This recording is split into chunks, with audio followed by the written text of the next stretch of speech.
Inshallah we'll begin. Bismillahir Rahmanir Rahim. Alhamdulillahi Rabbil Alameen. Wassalatu wassalamu ala Rasulihil Kareem. Wa ala alihi wa sahbihi ajma'een. Birahmatika ya arhamar rahimin. Assalamu alaikum wa rahmatullahi wa barakatuh. Inshallah, those who are attending the dars and who are sticking around for the discussion, inshallah, I hope and pray, inshallah, you can come forward and we can kind of build a smaller group in the front, inshallah. And yeah, it's just easier to teach that way. Jazakumullahu khair. So we are still discussing the first hadith of An-Nawawi's collection, Imam An-Nawawi's 40 hadith collection, إِنَّمَا الْأَعْمَالُ بِالنِّيَّاتِ. That's the hadith that we are still discussing. And last week we discussed a few different things. One of the things that we had kind of left off on was this idea of that we have guidance, and guidance is from two particular sources in our deen, the Quran and the Sunnah of the Prophet ﷺ. The Quran and the Sunnah of the Prophet ﷺ. And so the Quran, we know, alhamdulillah, is well understood and we already understand its maqam. The hadith, though, is something that is left to us to preserve, it's left to us to understand, it's left to us to take care of it and to ensure that we are able to receive the guidance from it. And so it is from that lens that we're looking at these ahadith from the Prophet ﷺ's life, these prophetic traditions, with the aim and the goal to understand ways and uncover ways that we can achieve those breakthrough moments, and two is by achieving those breakthrough moments when things start to understand, things start to click, when we start to see the whole picture of things, hopefully that will lead us to and enable us to reach for the best in this life and the next. Right? And so the idea through these classes and these discussions is not to just focus on spiritual elements, but to look at concepts and discussions and ideas that, bi-idhnillah, by Allah's grace and mercy, they will benefit us in definitely in our ibadah and our acts of worship to Allah subhanahu wa ta'ala, but also in our endeavors in this life. And everything that we have to endeavor in this life, whether it's our family lives, our personal lives, our professional lives, whatever that may construct of. But the goal is to look at these from that lens, to look at it from a comprehensive lens. So, إِنَّمَا الْأَعْمَالُ بِالنِّيَّاتِ. And we said that this is the hadith in which Umar ibn al-Khattab radiallahu anhu, he says that actions are by intentions. And we said that this has two meanings primarily. One is that actions are accompanied with intentions. So all actions, it's a matter of fact, it's a matter of statement of fact. That all actions that me and you commit, we do, they have intentions which are accompanied with them. The second understanding was this idea that actions only come about because of an intention. So we intend something, and it's because of that intention, the action is formulated, the action presents itself in front of us. And this is a really strong indicator of the importance of niyyah, of intention in general. Not only in our life pertaining to our relationship with Allah subhanahu wa ta'ala, but also our life in pertaining to our professional lives, our personal lives, any endeavor that we want to do in this life. Because it's telling us that intend, and inshallah ta'ala you will receive. Intend, first you have to intend. First we have to open our mind up to the concept of intending big, thinking big, accomplishing big, hoping for things which are big. And by the grace of Allah, if Allah wills, then those actions will come into fruition. So إِنَّمَا الْأَعْمَالُ بِالنِّيَّاتِ وَإِنَّمَا لِكُلِّ امْرِئٍ مَّا نَوَىٰ. And every person will have what they intended. And primarily, so this is where we left off. And so primarily, this is referring to the fact that all of our actions and deeds, they have many intentions. We can have many intentions around our actions and deeds. We can do it for ourselves, we can do it for others, we can do it to show off, we can do it to get praise. There's many things. We could do it just for the sake of doing something. So there's many reasons we can do an action. But we will have what we intended at the end of the day.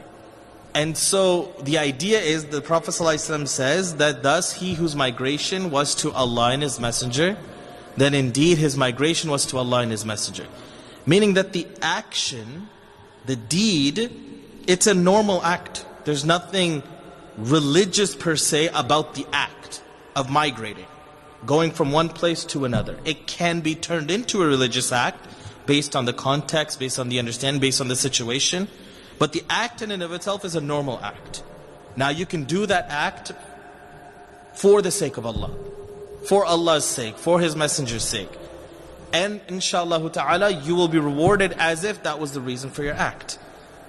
Or you could do the act because the Prophet ﷺ says to get married, or for some matter in this dunya. The act is the same. The action is exactly the same. But it's whom you were intending it for. What was the aim you were trying to achieve from that act? If you were doing it for Allah's sake, inshallah that will be rewarded and you will get what you intended. If it was for this world, or if it was to get married, then inshallah you will still get what you intended. If you do action, you will get it. I mean, I intend something and do nothing. We will get to that inshallah, yes, we will get to this. And so the idea is that obviously the action, right? So you do the action, inshallah you'll get, and it depends on who you're doing it for and what the aim and the objective is behind that action. So the context behind this hadith is actually interesting, and that is that there was an order which had come down for migration, to migrate. And so the Sahabas, and obviously all of them, they migrated. Yet there was amongst the Sahabas an individual who had migrated, but he had migrated for the sake of marrying a woman. Not necessarily because Allah and His Messenger ﷺ had ordered them to migrate, but it was because of, with the intention to get married with a girl, with a woman. And so this is the frame, the context, which some scholars say is the context behind this hadith, is that when we intend an act, when we do an act, who is that action for? Who is that deed for? Who are we trying to, what aim are we trying to achieve? What purpose are we trying to achieve? And whatever that purpose is, inshallah ta'ala, we will attain it. We will attain it. And so we gave the example last week as well, that you have many people in this world who might not be Muslim, but they do khair for the sake of this dunya, and Allah gives them in this dunya. And Allah gives them in this dunya. Because their intentions were for this dunya, and inshallah they will get for this dunya. Right? And so the same is true for the Muslim. If he intends for this dunya, if she intends for this dunya, she will get it, he will get it. But if they intend for the hereafter, if they intend for Allah, if they intend for His Messenger ﷺ, then that is where their intention will be, their reward will be, and they will also get, right? You'll get both hands. So, obviously there's many things that we can derive from this hadith, but the main crux of this hadith, the main kind of point of this hadith is that who are we seeking behind our actions? What are we seeking behind our actions? What is the aim that we live our life for? What is the purpose behind we live our life for? Because at the end of the day, all actions which are for this dunya, they will remain here. They will remain here. And we will attain the fruits, but they will remain here. And so whatever actions we do for Allah's sake, for His Messenger's sake, for the akhirah, they will remain with us. They will remain with us.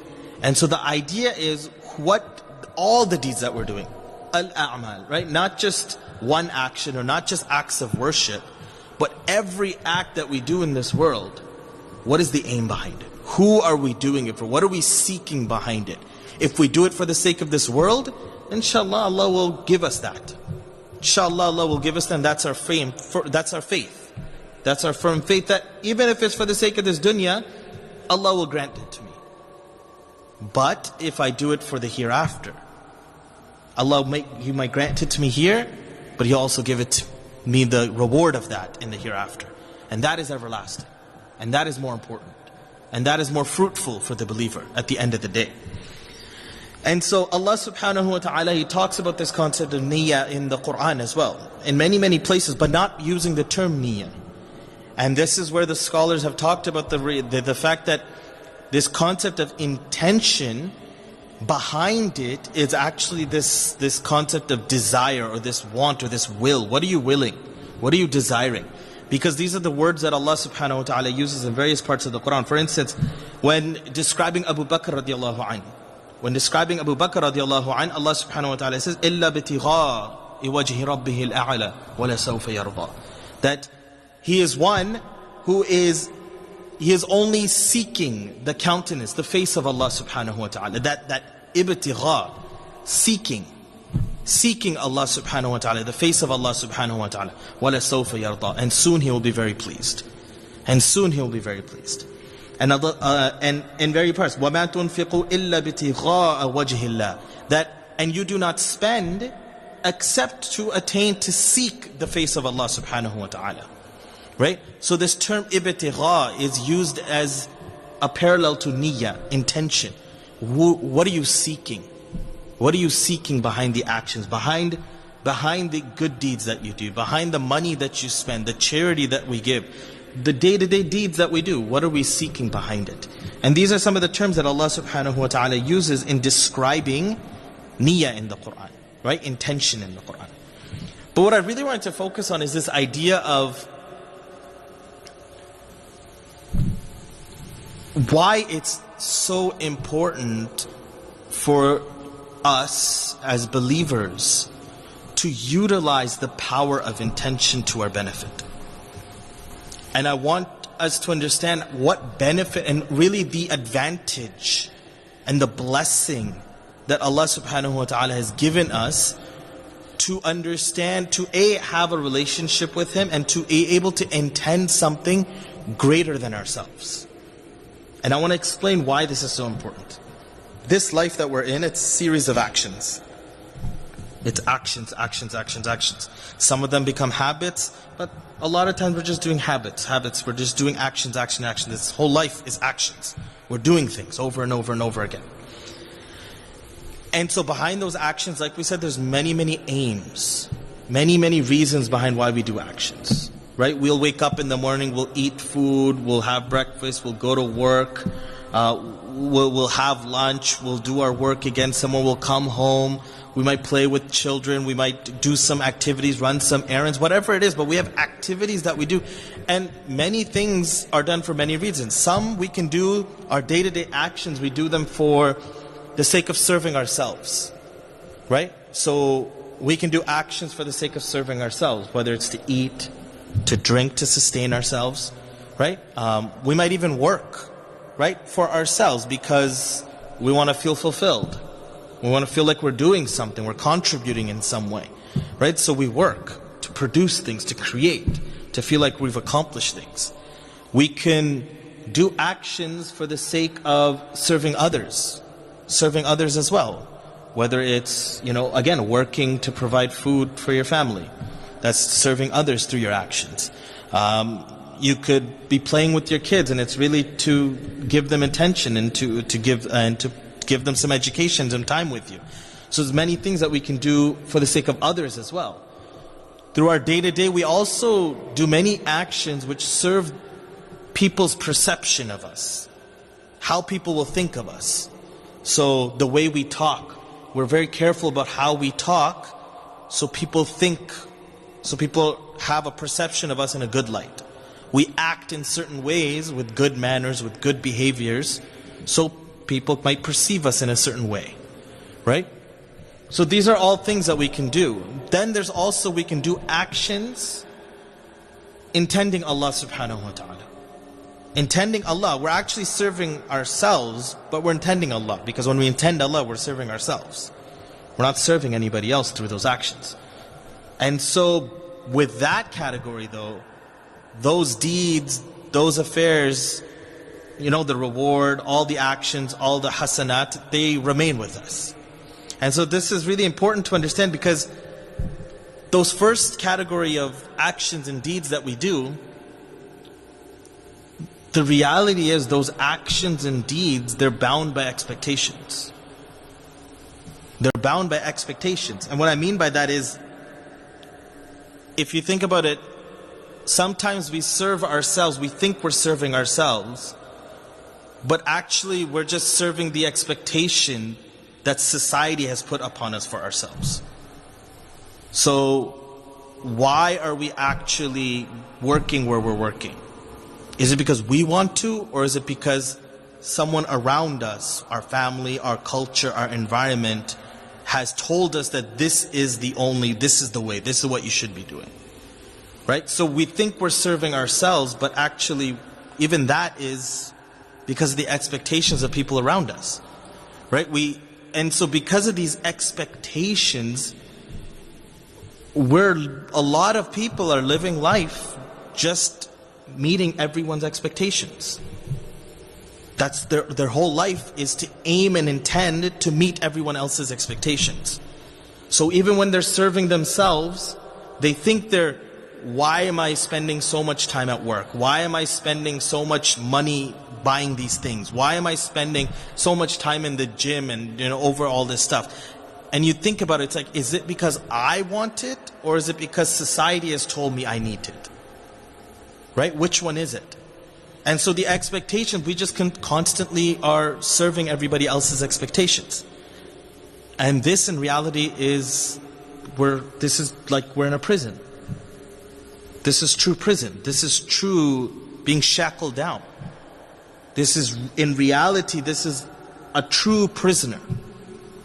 Someone who is bound by everybody else's demands and wants and needs and expectations. But when it comes to meeting our own demands and expectations, we don't even know anymore, because we haven't taken the chance to really understand what our needs are, what our wants are. Right? You find people who, and we hear these stories, people who they want to do the right thing. They want to do the right thing. They want to pray, they want to fast, they want to come closer to Allah, they want to do good. But the environment and the expectations that have been set around them have forced them. It's just forced them they're stuck. And so they always get sucked back into meeting those expectations, to having to meet those expectations. And so this is where we become prisoners. And not only that, actually, we become prisoners to the things we like, the things we eat, the things we wear, the clothes we wear, the houses that we want, the material goods that we think we need. Everything becomes almost because we're just listening to what people are telling us. Right? And there's so much information out there that it's hard not to listen to what everything around us is saying. It's hard not to. And subhanAllah, it's very actually unfortunate, and it's tough, because the environment tells us constantly that we are incomplete. Society around us, environment around us, constantly, the TV, social media, even some education courses, even secular education programs. You look around, everyone is promoting the fact that we are incomplete. We are incomplete, and so the only way you can be complete is if you buy this. You are incomplete, and the only way you can become better is if you buy this. Oh, you want to live a beautiful, fantastic life, then you need to have this car. You want to be happy, then you need to buy this. Right? You want to be beautiful, then you need to do this. The fact that we're being promoted, the fact of you need happiness, you need beauty, you need wealth, you need contentment is saying to us that means you're not beautiful, you're not happy, you're not content. Right? You're being sold on the idea that you are incomplete over and over and over again. And we become prisoners to this. We become prisoners to this even. That every day we're thinking, and it's hard because then you switch on the TV or you go on social media or you talk to people around you and everyone is saying like things look beautiful. Everything looks amazing. So on one end you're being told that you are incomplete constantly. But on the other end, you're seeing that everything is perfect and everyone's living a great life. So by seeing that, you feel like you're lower. And so you're felt to feel lower. You're felt to feel incomplete all the time. And we become prisoners to it because what are we aiming for? Our aim becomes those expectations, the environment.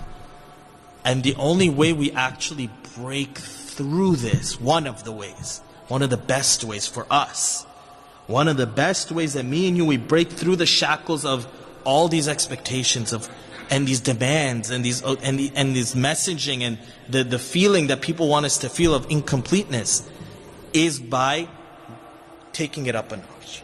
Instead of making our frame of reference those by the environment we're in, make the frame of reference to also now include Allah and His Messenger. Because now when you include Allah and His Messenger as your frame of network, your frame of reference, your map by which you guide yourself, the conversation changes a little. Because now you're not so concerned about what people are telling you to do. You're not really concerned because your frame of reference is now not just to serve the expectations of people, serve the expectations of Allah. Serve the expectations of His Messenger. And when that happens, you're free. Then you're really free. Then you've attained freedom. Because you're not bound by anyone else's expectations anymore. You're not bound by the environment's expectations. And that's the beauty of when I say that all of my actions are for Allah, the beauty behind that is that I'm free. I'm free to do what I want, how I desire, based upon my relationship with Allah.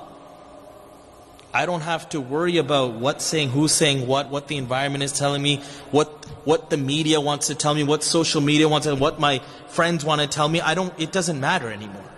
Because the only thing that's my concern is what Allah and His Messenger want. And I'm free from being shackled down to thinking I need to buy this to feel complete.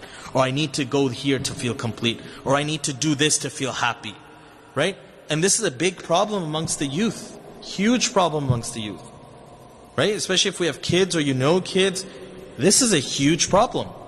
Where they feel like they actually need to do certain things which are wrong, which are forbidden to feel complete. Because that's what they've been led to believe. They don't know any better. But the reality is true freedom will come when we say, you know what? I'm going to take this as an opportunity that every action that I do, I'm going to intend Allah behind it. I'm going to intend Allah. And through that, and when we start doing that, our frame of reference changes, our mind changes, our mindset changes, our behaviors change. Our actions then follow. And we start doing things which are more fruitful, more productive, more efficient. And then people start saying, wow, what happened to you? How did you do this? How did you do that? How did you become so, this? How did you do that product? How did you become a business owner? How did you become a scholar and a medical doctor? How did you do these things, right? How did you set your expectations so high? Right? How were you able to accomplish so much in your life? Well, it's because I didn't let the people around me set the expectations for me. Right? I wasn't shackled down by the expectations of the environment. And so that's a very important thing. And this is why some of the scholars, they would say, a man will not achieve sharaf. He will not attain nobility. He will not attain the quality of nobility in this life. Unless there are two qualities which he attains. The first quality that they said is to be indifferent to what people have. To be indifferent to the aims and desires and the intents of people and the aims of people. Because if you're able to free yourself from the aims of people and you aim yourself only to Allah, khalas. Right? You're not, because in general humanity, we're not running up here. Right? As a whole, as a species, we're actually really low in terms of our behaviors, in terms of our actions, in terms of our ways. But it's only those select few who follow guidance who are risen up a notch. Right? It's only those people who have prophetic guidance, who have guidance from Allah subhanahu wa ta'ala, who have attained and received that guidance and who are actually following it, that rise above a little. Right? And so this is why it's super, super important that it's not just a matter of our religious actions, because no doubt, all of our religious actions, they should be for Allah. There's no doubt about that. And we're going to come to different cases just right after this.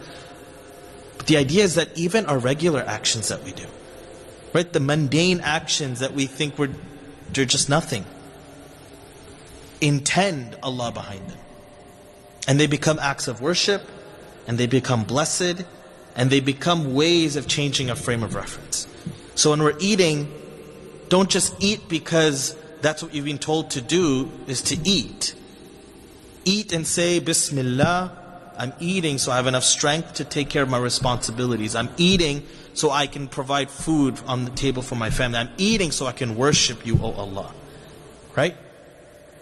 And your frame of reference now just completely changes, because now it's not about what people and what environment wants to tell you is good and bad.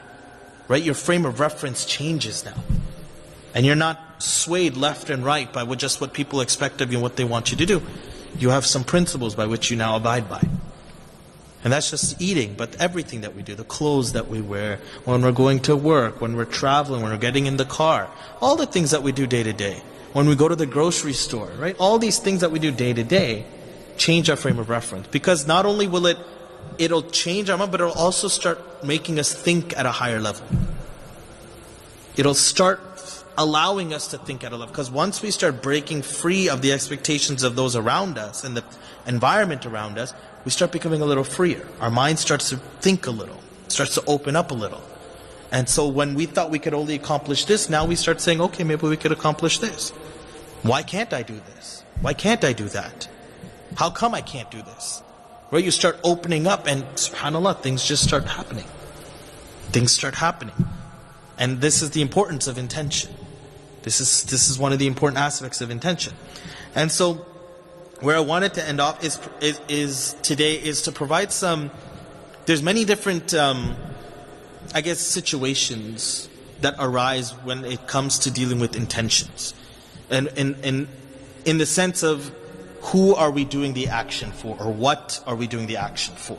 Many different cases arise. So I want to go through a few cases, situations that'll help us decipher kind of how we can react and manage in those circumstances when we find ourselves in them, right?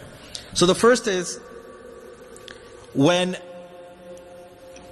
you have an act of worship, you have an act of ibadah, like prayer, fasting, whatever it is. It's a legislated action that Allah subhanahu wa ta'ala has commanded us to do. And instead of doing it for Allah, we do it for others. Right? So example is, you are praying, and the only reason you're praying is because maybe your parents told you, or someone told you to do it. That's the only reason. Right? Or the only reason, you see people coming through, you see people coming in, and so you elongate your prayer. You make it more, you actually look like you're focusing, as opposed to just rushing through your prayer. When that act of worship was for Allah alone, and it's supposed to be for Allah alone, right? You've now associated and you've taken that action and you've ascribed it to something else. Whether it's the pleasure of people, whether it's the eyes of people, whatever that is. And this is riya. This is 100% showing off, and even minor shirk. Right? This is major. This is the category of the munafiqeen. Right? That they portray actions, but in reality their actions are not really for Allah. They're for others' purposes. They're for other reasons. That's the first case. The second case or second situation is where we do an action and we say, okay, I'm going to do this for Allah, but I'm also going to do it for this person. Right?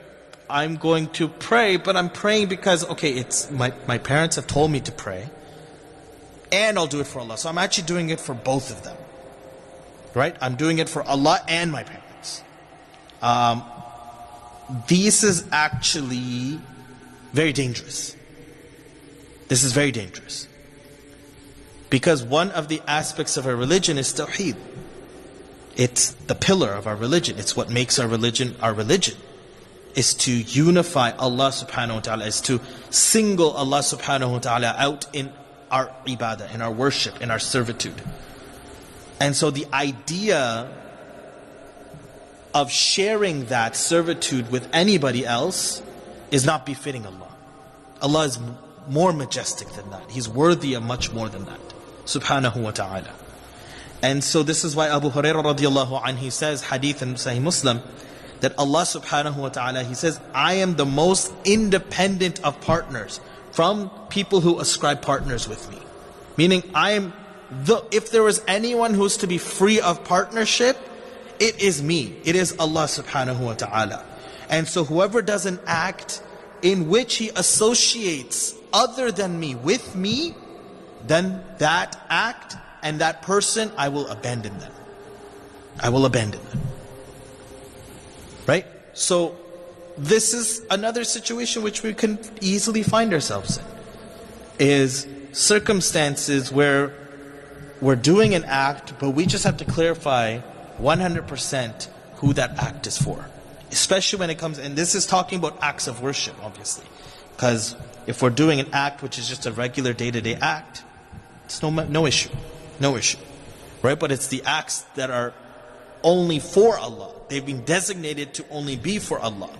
Then these are acts that we cannot do 50-50 in. We can't ascribe it for multiple purposes. It's for Allah and Allah alone. Even if we find ourselves in those circumstances where a parent or someone tells us to pray and we're like, okay, fine, we'll pray. We have to adjust our intention. The intention isn't, I'm doing it to serve and to do it for the parent. It's for Allah. It just happens to be my parent had to remind me, which is fine. Right? There's a difference there. One is saying, I'm doing it for both of them and I'm equaling them. My servitude is to both of them. Or one is saying, no, it's for Allah and it's just, they reminded me. But that's all an intention game. No one's going to know. The outward action is exactly the same. Allah subhanahu wa ta'ala knows. And so it's really a battle of the insides of what we're thinking, what we're intending, and how true we really are. So that's the second case. Another case that can arise is if you have multiple intentions, in the sense that you're doing the action for Allah, but there's also some benefit that you get from it. Not benefit in the sense of people's, like you're not doing it for people, but it could be you do an act, but you also get money out of it. Right? So let's say it happens a lot. People who lead Taraweeh, sometimes they get money. Or, giving khutbahs, you sometimes get money. Giving classes, sometimes you can teach, you can get money for it, right? Is it permissible to have those types of intentions, to say, okay, I'm going to do this act, it's an act of worship, it's an act of ibadah, but I'm also intending to gain some worldly benefit from it. Right? You see what I'm trying to say, right? And so in this circumstance, the scholars have said, yes, this is permissible. This is permissible. But there's circumstances, right? There's some nuances that we have to be careful of. First is to recognize that our reward with Allah is not the same as someone who doesn't take some worldly benefit. Right? So if someone goes out of their way, doesn't take any, he says, no, this is for Allah's sake, khalas, I'm not taking anything. Their reward is not the same as someone who takes the worldly benefit, right? So that's the first thing. It's just the person who takes the worldly benefit, their reward in the akhirah is just decreased a little. Right? But the reward is still there. There is still reward in the act. The second thing is that Imam Ahmed, he says something. He says the reward of the merchant, so the reward of the merchant, the hired person, or the one who leases transportation for jihad. Right? So he's giving examples in his time. Depends on how pure their intentions are for that military expedition. Right? So let me say that again. The reward of the one who's selling things, the one who's hired on to do things, the one who leases out transportation for military expeditions. So this is an act of ibadah, this is an act of worship. Depends on how pure their intention was, right? For that expedition, for the cause, for the act of ibadah. But they are not the same as the one who struggles with himself and his own wealth without mixing anything else with it. So they're not the same. That's what Imam Ahmed is saying. That it's okay because there's a need. You see what I'm trying to say? There's a need there. If, for instance, we weren't able to pay our teachers, our Quran teachers, our Islamic school teachers, then we wouldn't have any, right? There's a need there. We wouldn't have any because they also need to provide food for their families. They also need a living. They also need to, provide food on the table. And so it wouldn't function. Society wouldn't function. The main pillars that are required for an Islamic, community to function would not function. So it's a requirement in this case. So we have to. It's just know that it's not the same, because there are people who will then go out of their way to do khair without receiving that benefit. But there's no reason to say that, like, we shouldn't get into a situation of, oh, this person is charging for da'wah work, or this person is charging for Islamic work. No, this is sometimes a requirement to serve the cause, to be able to make it accessible. It's sometimes a requirement. And so there is no issue with that. So that's the third case. A fourth case that happens, or fourth situation is, you start off with an intention which is pure. Right? You start off your prayer, Allahu Akbar, this is for Allah. But something happens in the middle.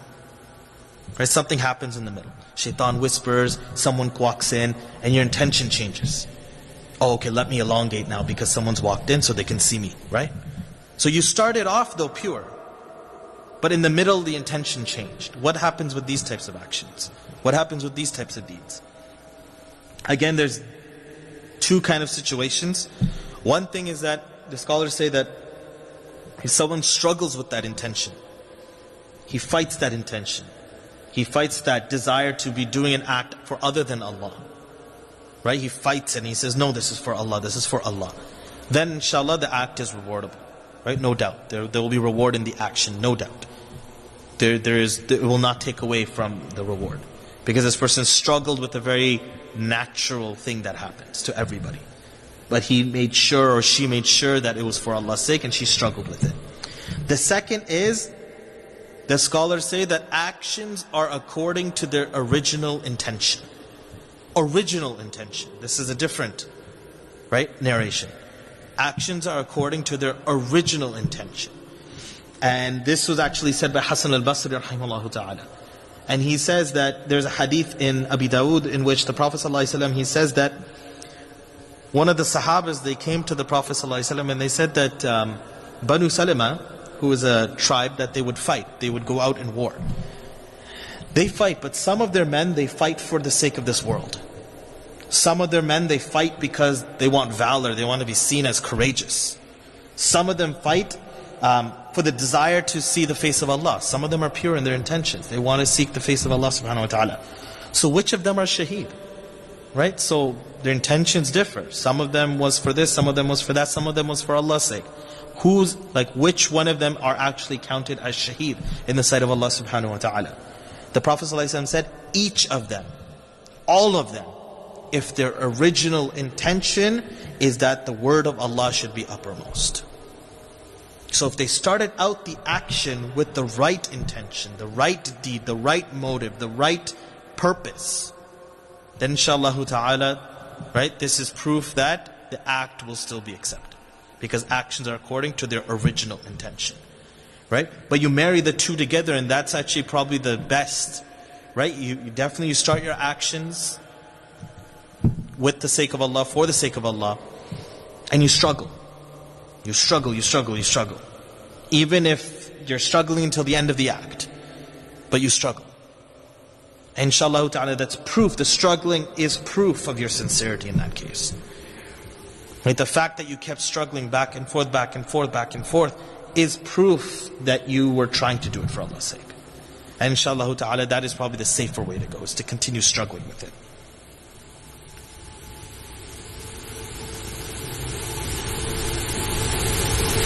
So Ibn Jarir, again another scholar, he says the above differentiation is that,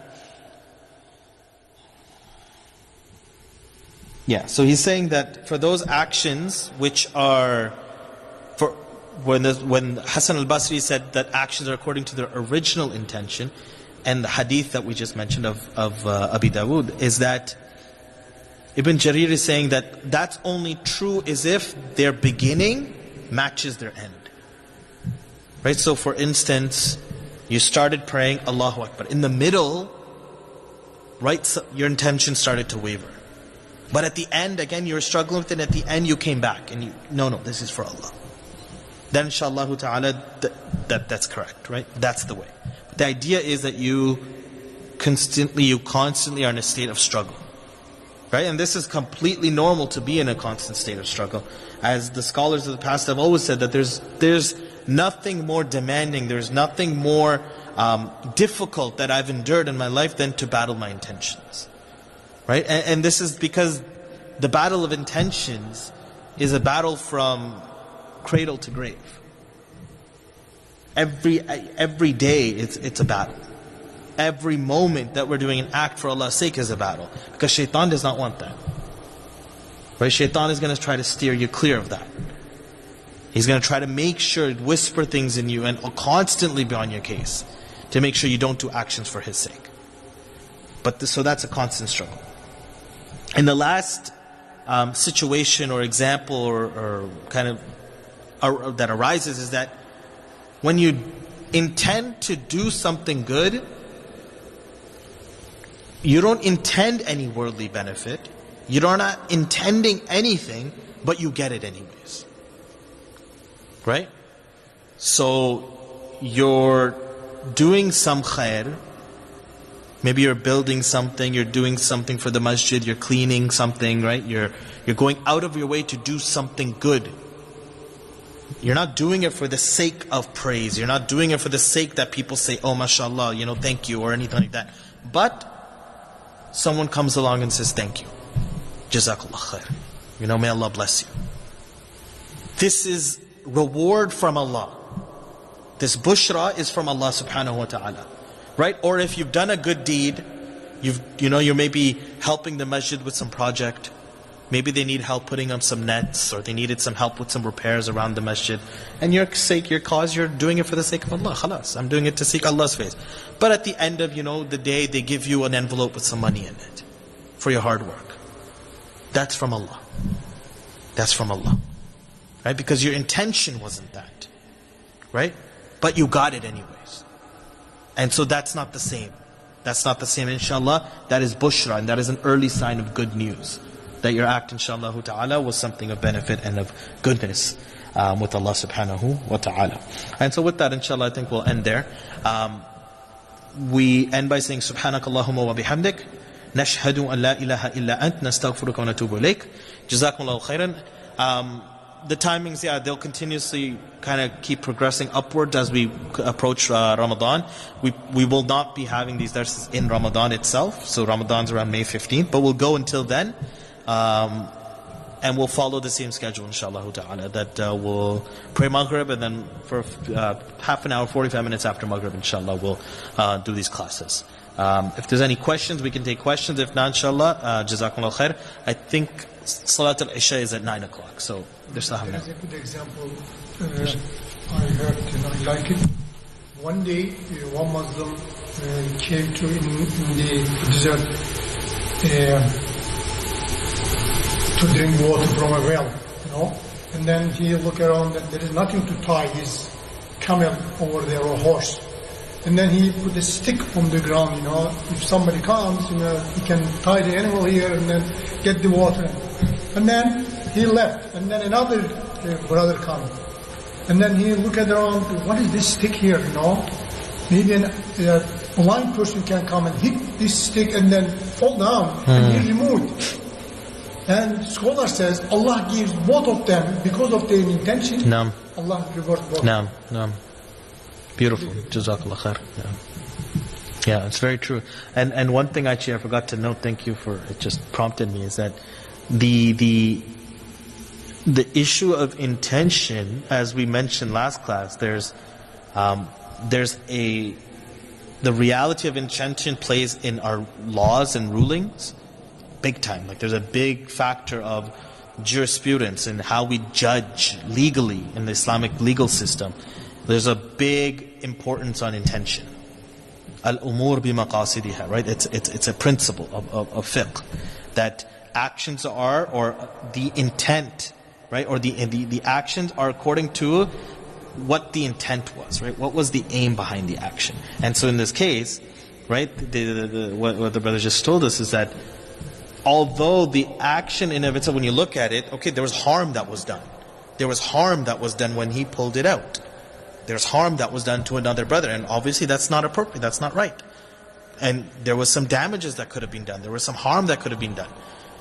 But the ruling in the sight of Allah is according to its intent. He didn't. He was actually doing khair. He was doing goodness. Right? It's possible though, if there's any injuries or something, he'll be responsible for it. Like liable. But in the sight of Allah, he's free. He's free. There's no sin or nothing like that. He's actually rewarded, inshallah ta'ala, for the good intention. So Jazakallah khair. That's great. Yeah. The last point that you made, you said that if you do an action for the sake of Allah and then someone rewards you for it, even though your intention was for Allah, Yeah. if you reject that reward, would the reward be higher? Wallahu ta'ala. Because it's not in that case, the reward is not like, the reason the reward is different, like, if you're intending that money, right, that's why your reward is lessened. Because you're intending something in place of the reward in the hereafter. But in the opposite case, the action is completely for Allah. So your reward is for Allah. So you take the bushra. It's good news. Right? Inshallah, it's better. And no, I don't know. I wouldn't. Allah alam. I don't know if you. You don't need it. You can give it in charity and stuff like that. That's added benefit to you. But there's nothing. I would say it's actually good to take it because it's bushra from Allah. So there's nothing wrong with it? No, not at all. No. In that case, not at all. Because this is the love, right, of brotherhood and sisterhood. That in the sense that it's out of love that someone gives you something because you've put in effort, right? They're not doing it as he's intending it, so I should give him money. But they're giving it because, you've done some work, you've done some goodness, they want to reward you, so they're rewarding you with some money. Bismillah, right? As long as you weren't being like, okay, I need this is like my contract, this is my fee, right? Because if you did that, then your reward is lessened. Your reward is lessened, right? Inshallah. Jazakallah khair. Barakallahu feek. Subhanakallahumma wa bihamdik, nashhadu an la ilaha illa anta, nastaghfiruka wa natubu ilayk.